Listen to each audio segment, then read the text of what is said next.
Yes, thank you. I have some questions regarding NOPSEMA. Might as well stay. Thank you. So can I start? Yes, Senator. Thank you very much. Okay. So my questions relate to the National Offshore Petroleum Safety and Environmental Management Authority, or known as NOPSEMA. I understand the Offshore Petroleum and Greenhouse Gas Storage Environment Regulations of 2009 require proponents of new large-scale petroleum development projects in Commonwealth waters to submit an offshore project proposal, an OPP, to NOPSEMA for assessment. And I understand, and I read this from the website, the NOPSEMA website, that this is the rationale for this is that an OPP that's been assessed and accepted by NOPSEMA provides confidence to the proponents, stakeholders and the wider community that the project has been thoroughly assessed against clear criteria and found to be environmentally acceptable. So that's the rationale for that. Can I just clarify then and ask, offshore projects are defined as one or more activities that are undertaken for the purpose of the recovery of petroleum other than on an appraisal basis.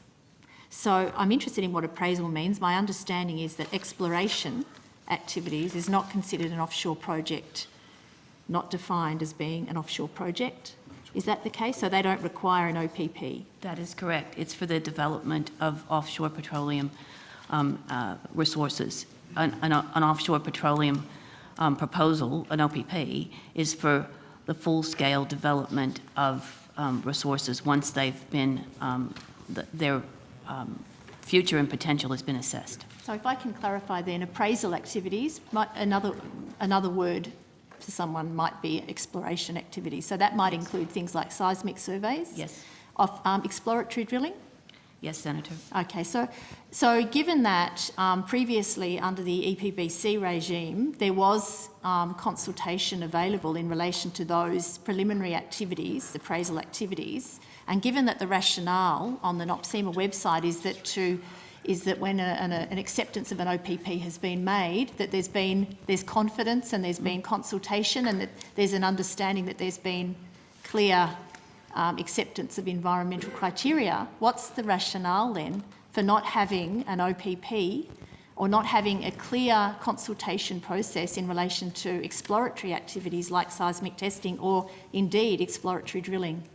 Senator, obviously we're not the Department of Industry that administers NOPSEMA.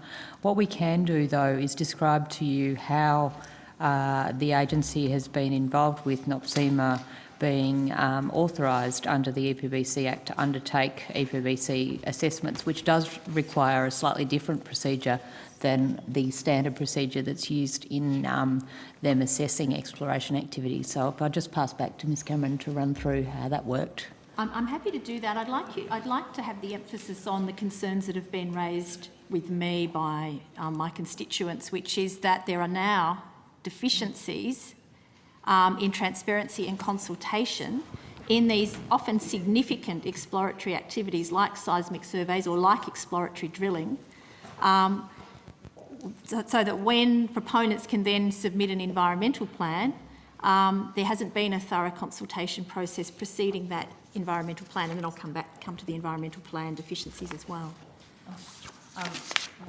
I was going to actually commence and talk about the enhancements and the conversations that we've in doing the strategic assessment of the NOPSEMA regulations that we've worked with NOPSEMA to include with regard to public consultation. Thank you.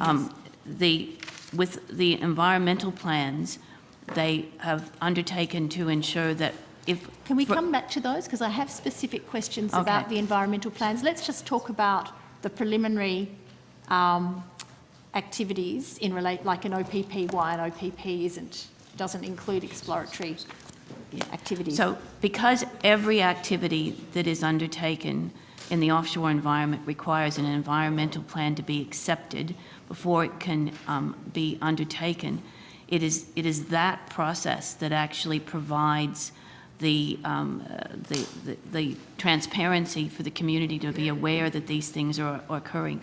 So depending upon your comfort, Senator, if you wanted to move on to environmental plans, we could do so. All right, then I'll do that then. Thank you for that, because it might be, I've got structured questions. Yes. Okay, so under the former EPBC process, a full referral was published by the Department of the Environment, I think. Under the NOPSEMA process now, the so-called streamlined process, it seems that only the proponent's contact details, the decision status and the associated date is published at the time an environmental plan is submitted. Is that right? That is correct. All right, then I understand that. I just want to make sure my information's correct. Yep. Then a summary of the environmental plan is made public 10 days after the environmental plan has been accepted by NOPSEMA. There's a step missing in that process, Senator. The consultation requirements for environmental plans are rigorous and require that the title holder consult with persons whose functions, interests, or activities may be affected by a proposed oil and gas activity. The regulations categorize these people as relevant persons, and relevant persons can also be done more as persons can identify themselves to title holders as relevant persons in advance. If it is also possible to be aware that within a particular area a program of works may be occurring. So NOPSEMA will be looking for evidence that the title holders in submitting their EPs have properly gone and sought the advice of relevant persons. And that is one of the criteria by which an environmental plan may be accepted or not. Yes, and I guess my questions revolve around what the clarity or what those aspects mean, because when stakeholders, for the want of a better word, my constituents who've brought these issues to me have actually inquired of NOPSEMA, they've been sent a copy of the definition, the regulation, essentially, saying that the title holder must give a relevant person sufficient information, whatever that means, and reasonable time to the relevant person. And they've also not been clear, it's not been clarified with them whether they indeed are relevant persons. So my questions will come back to that. So it's about the clarity of the whole process, whereby people are feeling that they're operating in the dark somewhat. Yeah. So the issue, if I could come back then to, so the theory is that the proponent will have consulted with relevant persons, whatever that means, and I'll come back to that, and will have given them sufficient information, whatever that means, and sufficient and reasonable time to be able to be consulted. And then the proponent will put in an environmental plan, and 10 days after it's been accepted, a summary of that environmental plan for the interested public will then be available. So not the whole environmental plan, but a summary of that will then be available, made public 10 days after the acceptance has already occurred. Tell me if I'm wrong on this. That is correct. And so even after the approval, the environmental plan is not transparently available to all stakeholders, is my understanding. And stakeholders are really concerned about that. So they're relying on a summary. They're not even aware of what the environmental plan. So the summaries are quite, they're summaries from 300 pages to 100, or they're substantive documents in themselves. The summaries are published on, and including key information on the oil pollution likelihood, the mechanisms for control, and other aspects of that. NOPSEMA, in its development of the strategic assessment, also took on board to provide a community consultation guidelines for industry and others.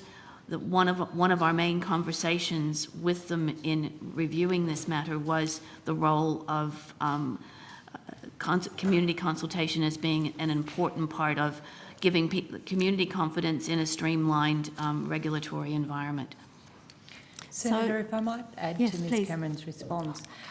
The other consideration that might be relevant in thinking about the way NOPSEMA is doing this is how the arrangements worked under the assessment by our Department of Offshore Petroleum and Gas Activities. The decision about whether to refer the activities to the Commonwealth was always the proponent's decision. It wasn't a requirement that every offshore oil and gas exploration activity be referred under the EPBC Act. And similarly, while the referral documents were available, there were sometimes, or perhaps even often, subsequent requests for technical information that did not end up being publicly disclosed. So in working through the process with NOPSEMA, as Ms Cameron's described, we've ensured that the same standards that were in place prior to this strategic assessment are now in place also, although they are administratively different. I'm interested in the rationale as to why a summary, why not have the environmental plan clearly of significance to relevant persons who are going to be affected potentially by the activities, why that wouldn't just be transparently available for the public to see. Why a summary? Because then who's deciding on what goes in the summary? And then there's always concern about what's been left out. I understand, Senator, that we have been informed and told by the NOPSEMA about their surety about the nature of their assessments of environmental plans and about the summaries that will be put out for public comment. Would it be possible for you to be involved when the Department of Industry is actually talking to whichever committee they talk to, and being able to actually talk to NOPSEMA about this issue, because they would have more details later in the estimates program? Later in the estimates. I can certainly do that. Yep. Fortnight. Look, I'm going to be running up against the clock, but there's a few other issues that I just quickly wanted, and then I'll put some questions on notice. But I'm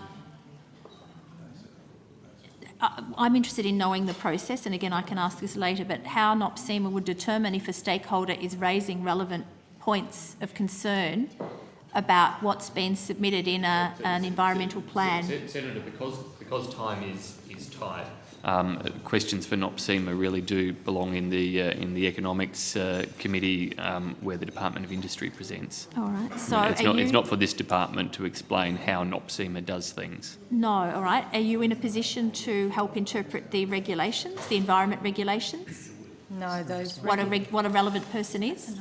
Those regulations are the regulations that govern NOPSEMA, and they're administered by the Industry Department, and so those questions are best answered by them. All right.